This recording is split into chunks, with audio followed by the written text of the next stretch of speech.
नमस्कार दोस्तों। आज हमारा नया टॉपिक है लीनियर इक्वेशन और क्वाड्रेटिक इक्वेशन, यानी एक घातीय और द्विघातीय समीकरण। तो लीनियर इक्वेशन क्या होती है? सबसे पहले हम इसका बेसिक सीखते हैं। आपके पास इस टाइप से है ax प्लस में by प्लस में c इक्वल टू 0। इसमें दो तो वेरिएबल है भाई, x और y, और इनकी जो पावर है वो है एक एक पावर है भाई। तो इसको बोलते हैं हम लीनियर इक्वेशन। क्वाड्रेटिक इक्वेशन किसको बोलते हैं भाई? ax स्क्वायर प्लस में bx प्लस में c, जिसकी पावर 2 हो जाए उसको क्या बोलेंगे हम? Quadratic equation. इसमें आपके पास वेरिएबल क्या है भाई? x, यानी एक ही है भाई। तो इसके जो क्वेश्चन आते हैं वो किस टाइप के आते हैं भाई?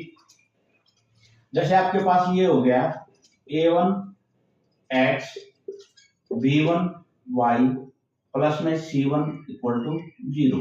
एक इक्वेशन तो इस टाइप की है बनेगी। दूसरी बनेगी a2 x b2 y c2 equal to 0।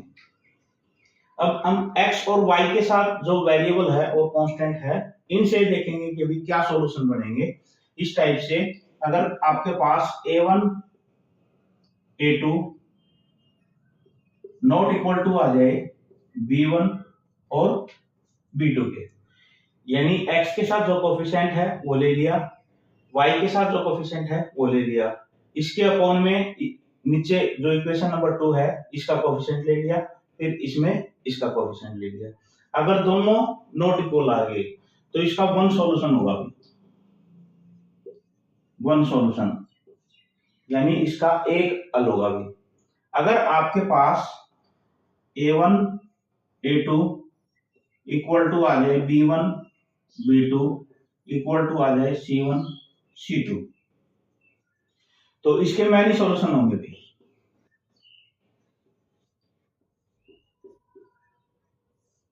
यानी इनफाइनाइट सॉल्यूशन हो जाएंगे इसके। अगर आपके पास a1 a2 बराबर आ जाए b1 b2 और नॉट इक्वल टू आ जाए c1 और c2 के, यानी दो तो बराबर आ जाए, तीसरा नॉट इक्वल टू आ जाए, तो इसका नो सॉल्यूशन होगा। इसका मतलब है इसका नो सॉल्यूशन, यानी इसका कोई हल नहीं होगा। तो आपके पास ये इसका बेसिक है। इसका जो क्वेश्चन आता है वो बताते हैं हम किस टाइप से आता है। अभी ये एक एग्जांपल है, इसमें दे रखे है यदि 4x प्लस में ky इक्वल टू 11 है और माइनस में 2x प्लस में 2x माइनस में y इक्वल टू 3 हो, तो k के लिए किस मान के लिए समीकरणों का एक और एक ही हल होगा। तो पहली कंडीशन है भाई, एक हल कब होगा भाई? जब आपके पास a1 a2 नॉट इक्वल आ जाए b1 और b2 के, तो इसमें वन सॉल्यूशन होगा भी, एक ही हल होगा। तो इस क्वेश्चन में ये भी दे सकता था भी मैनी सॉल्यूशन। मैनी सॉल्यूशन कब होगा भाई? जब a1 a2 equal to b1 b2 equal to c1 और c2 हो। और नो सॉल्यूशन के लिए क्या होगा भाई? ये दोनों इक्वल हो और तीसरा नॉट इक्वल हो। तो एक ही हल के लिए हम क्या करेंगे अभी? दोनों को नॉट इक्वल दिखाएंगे। आपके पास ये दे रखा है 4x प्लस में ky इक्वल टू 11 और 2x माइनस में y इक्वल टू 3। तो आपके पास a1 और a2 की वैल्यू कितनी है अभी? 4/2। ये नॉट इक्वल होनी चाहिए भी k बाय माइनस 1 के। देखो भाई 4 और 2 इस तरफ है k और माइनस 1, तो यहाँ पे सिर्फ k की वैल्यू आपके पास नॉट इक्वल टू आप -2 के होना चाहिए भाई। k नॉट इक्वल टू -2 होना चाहिए। अगर हम k इक्वल टू -2 रख दें तो 4/2 -2 और -1, माइनस से माइनस कैंसिल भी, यहाँ पे बच गया 1, यहाँ पे 2, तो इक्वल हो जाएंगे ना। लेकिन इक्वल हमें दिखाना ही नहीं, क्या दिखाना अभी? Not equal. तो इसका मतलब k नॉट इक्वल टू -2, यानी यहाँ पे जो k की वैल्यू है -2 को छोड़ के कुछ भी हो सकती है भाई। -2 को छोड़ दो तो आपके पास क्या आएगी भी, ये वन सॉल्यूशन भी। ये है इसका एग्जांपल भी।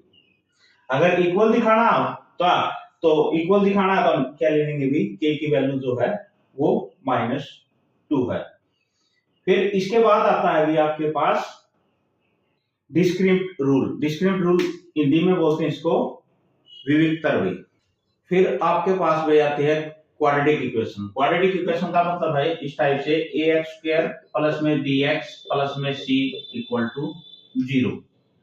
देखो भी नेचर ऑफ रूट क्या होता है भी, जैसे आपके पास इसकी पावर 2 है तो इसके जो रूट होंगे वो 2 रूट होंगे भी। तो 2 रूट होंगे, जितनी पावर होती है भी उतने ही उसके रूट होते हैं भी। फिर हम ये निकालते हैं भी उसका जो इक्वेशन में है उसके जो रूट होंगे वो वास्तविक होंगे या असमान होंगे या समान होंगे या काल्पनिक होंगे। तो वो डिपेंड करता है आपके पास डी पे भी। यानी डी का मतलब है डिस्क्रिमिनेंट रूल। डिस्क्रिमिनेंट रूल का मतलब है b² माइनस में 4ac।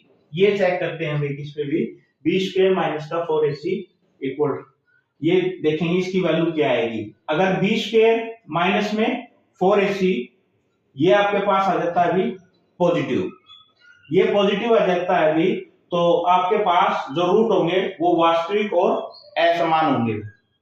फिर इसके बाद b² माइनस में 4ac इक्वल टू 0 आ जाएगी, तो उसके मूल वास्तविक और समान होंगे भी। वास्तविक तो होंगे लेकिन यहाँ पे असमान था तो यहाँ पे समान हो जाएंगे भी। अगर b² माइनस में 4ac लेस देन 0 आ जाए यानी नेगेटिव आ जाए, नेगेटिव होगा तो आपके पास जो उसके रूट होंगे वो क्या होंगे भी, काल्पनिक यानी इमेजिनरी नंबर आ जाएगा भी, और वास्तविक हल संभव नहीं होगा इसका। यानी इसके और इसका जो आपके पास हल संभव है, इसमें हल संभव नहीं होगा जब आपके पास रूट नेगेटिव में आ जाए, और आपके पास इसमें समान होगा इसमें असमान होगा। तो एक इसका एग्जांपल देख लो, आपके पास ये है 2x² माइनस में 4x माइनस में 5 इक्वल टू 0। इसका नेचर ऑफ रूट निकालना भी, यानी नेचर ऑफ रूट ये हमें पता करना भी कौन सी कंडीशन को इसको फॉलो करती है भी।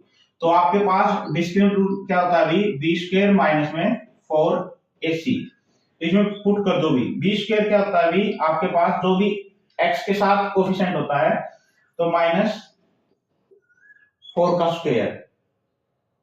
इसी तरीके से माइनस में 4, a की वैल्यू कितनी है भी, जो x² के साथ होता है अभी 2, और c क्या होता है अभी, जो कांस्टेंट वैल्यू होती है। इसको सॉल्व कर लोगे, इसको सॉल्व करोगे -4 का स्क्वायर 16,